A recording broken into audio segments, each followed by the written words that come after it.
Olá! Tivemos momentos conturbados na cidade nos últimos dias. Clima de tristeza, tensão e revolta no ar. Morte de pessoas jovens e um bárbaro assassinato. Tudo isso nos faz pensar em como estamos levando nossas vidas, nos valores nos quais temos baseado os nossos dias.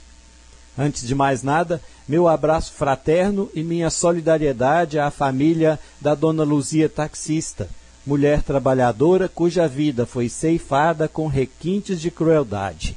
E meus parabéns à delegada Ana Paula Passagli e a todos os componentes das polícias civil e militar envolvidos na operação, que desvendou o crime e prendeu os responsáveis de maneira tão rápida. Crimes bárbaros assim sempre nos revoltam.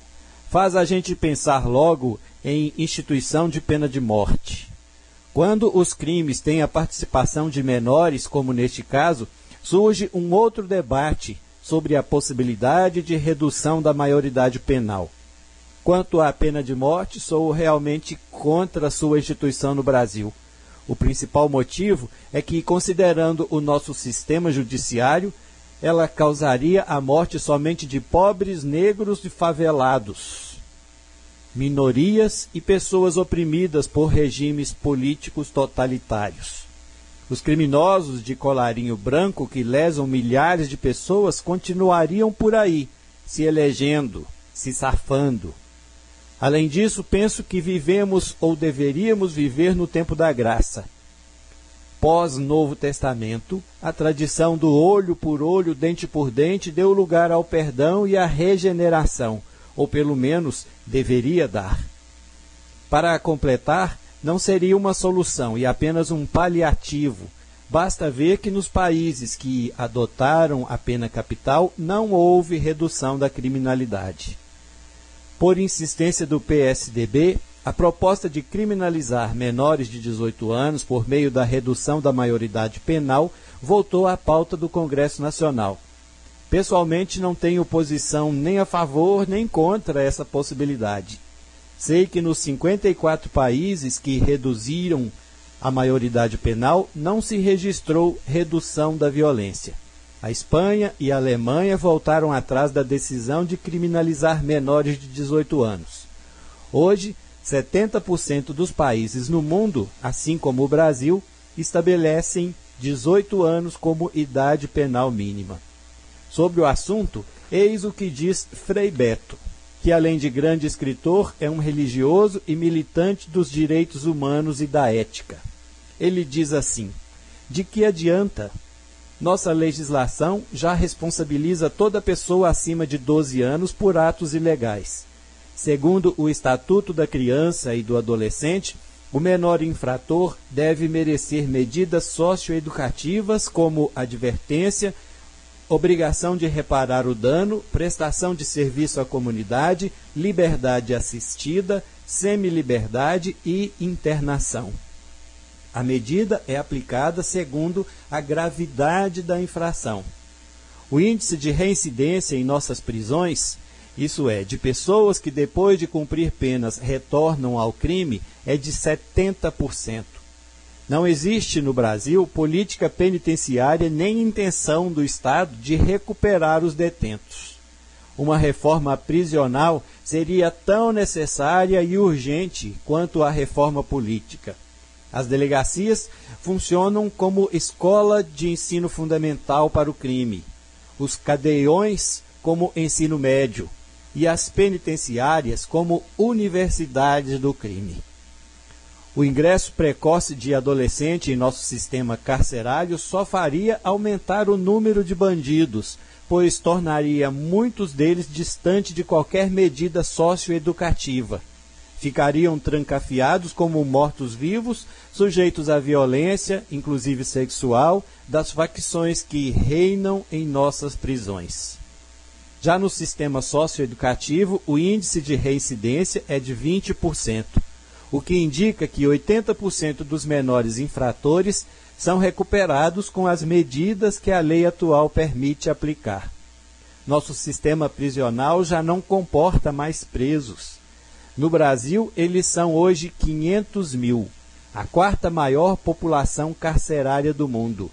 Perdemos apenas para Estados Unidos, que tem 2.200.000 presos, para a China, que tem 1.600.000, e para a Rússia, que tem 740.000 presos.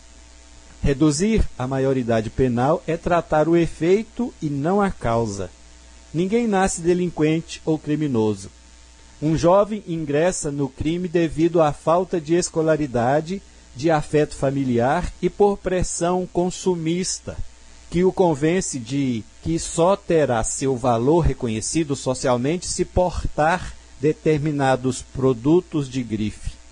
Enfim, o menor infrator é resultado do descaso do Estado que não garante a tantas crianças creches e educação de qualidade, área de esporte, área de lazer e a seus pais trabalho decente ou uma renda mínima para que possam subsistir com dignidade em caso de desemprego. Segundo a PNAD, Pesquisa Nacional por Amostras de Domicílio, realizada pelo IBGE, o adolescente que opta pelo ensino médio, aliado ao curso técnico, ganha em média 12,5% a mais do que aquele que fez o ensino médio comum. No entanto, ainda são raros os cursos técnicos no Brasil. Hoje, os adolescentes entre 14 e 17 anos são responsáveis por consumir 6% das bebidas vendidas em todo o território nacional. A quem caberia fiscalizar? Por que se permite que atletas e artistas de renome façam propaganda de cerveja na TV e na internet? A de cigarro está proibida, como se o tabaco fosse mais nocivo à saúde que o álcool. Alguém já viu um motorista matar um pedestre por dirigir sob o efeito do fumo? Pesquisas indicam que o primeiro gole de bebidas alcoólicas ocorre entre os 11 e os 13 anos de idade e que nos últimos anos o número de mortes de jovens cresceu 15 vezes mais do que o observado em outras faixas etárias. De 15 a 19 anos, a mortalidade aumentou 21,4%.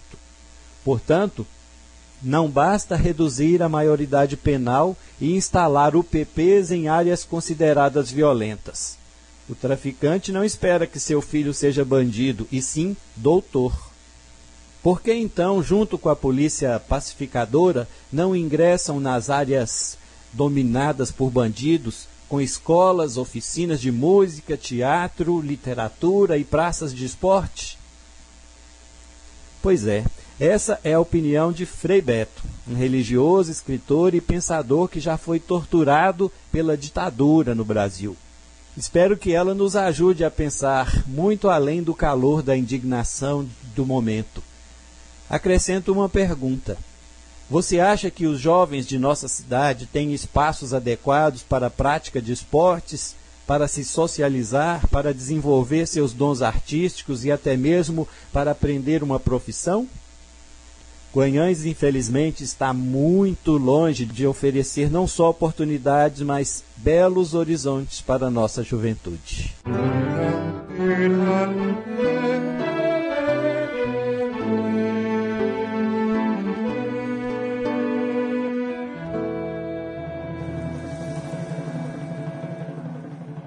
Agora, redobre sua atenção para o que vou dizer. Mais uma vez tentaram calar o dedo de prosa e censurar a Rádio Vida Nova FM por fazermos o nosso papel de informar a população. Desta vez, covardemente protegidos por denúncia anônima, recorreram ao Ministério Público com denúncia de ofensa à honra dos atuais gestores municipais de Guanhães. Mais uma vez foram ocupar o tempo dos nossos promotores, como já fizeram com denúncias contra o ex-diretor do SAAI e contra o advogado Tiago Nascimento, contra os quais o MP nada encontrou de ilícito ou ilegal. Também, em relação a essa denúncia contra a rádio e o nosso programa, a doutora Josiane Moreira Soares Malaquias, da Promotoria de Justiça da Comarca de Guanhães, nada encontrou de errado e arquivou o procedimento. A promotoria comunicou no termo de arquivamento que no dia 22 de abril deste ano instaurou procedimento para apurar denúncia de ofensa à honra do prefeito e toda a sua família. Segundo a denúncia anônima, a nossa crônica do dia 10 de março teria informado erroneamente fatos inverídicos que teriam afetado a honra do prefeito. Ocorre que no dia 10 de março foi uma segunda-feira, portanto, não houve veiculação do dedo de prosa. Talvez tenham tentado se referir à crônica do dia 10 de abril, em que falamos sobre o projeto de lei que o prefeito Ladinho fez e mandou para a Câmara para criar um trem de alegria com inúmeros cargos, como subsecretarias e afins. Projeto que estava tão errado, aliás, que a própria Prefeitura acabou pedindo para que ele seja retirado da pauta da Câmara. Também não vou me desgastar tentando entender o que se passa na cabeça de um anônimo, mesmo porque o que a promotoria fez ao arquivar o procedimento foi garantir a liberdade de imprensa e o direito dos veículos de comunicação de informar aos cidadãos. Mas faço questão de ler o que a promotoria escreveu para que a tal entidade anônima entenda de uma vez por todas que quem tem atacado a honra dos cidadãos guaianenses são aqueles que ocultam informações públicas, até mesmo em desrespeito à lei da transparência. Eis o que escreveu a promotora, abre aspas, cumpre salientar que os políticos, como é o caso do prefeito de Guanhães, estão sujeitos de forma especial às críticas públicas, sendo indispensável garantir à população em geral e à imprensa larga margem de fiscalização e censura de suas atividades. Assim, as informações de caráter público devem ser liberadas e até mesmo incentivadas, sendo válida, democrática e efetivamente necessárias as informações veiculadas pelos meios de comunicação, como forma de garantir a plenitude do Estado democrático de direito. Pois é, entidades anônimas e afins, que tal então concentrarem seus esforços para ajudar o prefeito e seus familiares alojados em cargos na prefeitura a trabalhar em prol da população? Que tal agirem anonimamente e sem interesses no erário público para desburocratizar os processos internos, para eliminar a perseguição contra servidores e prestar o serviço que a população espera e desde janeiro do ano passado vê cada vez mais distantes? Por falar nisso, a edição desta segunda-feira do jornal DCN trouxe em sua capa matéria relatando que o juiz da nossa comarca reconheceu a ilegalidade praticada pela Prefeitura de Guanhães na licitação para o transporte escolar. O juiz Dr. Leonardo Guimarães Moreira, ao reconhecer a ilegalidade no processo licitatório, concede à transportadora Transjoelma o direito de ter sua proposta reconhecida e aceita no pregão que a Prefeitura encerrou de forma estranha. Você se lembra de tudo que tenho falado aqui sobre a tal licitação?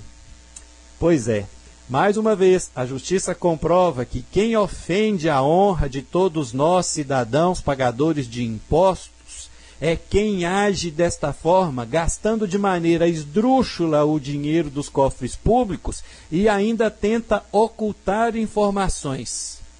Mas isso é outra prosa. Na próxima quinta-feira, não se assuste, não teremos dedo de prosa, mas em compensação, todos estaremos de folga, comemorando o nosso dia, o Dia do Trabalhador. Então, deixo o meu abraço para você que com seu trabalho ajuda a sustentar a sua família e incrementa a economia da cidade, do país e do mundo. Que dias melhores venham para o povo trabalhador. Dia 1º de maio também é o dia do aniversário da Diocese de Guanhães. Então, celebre essa bênção de 28 anos na vida das 27 paróquias, espalhadas pelas 26 cidades que a compõem. Aproveite bem o feriado. Descanse, curta a família, os vizinhos, amigos, divirta-se. Isso sim é uma outra prosa. Um abraço.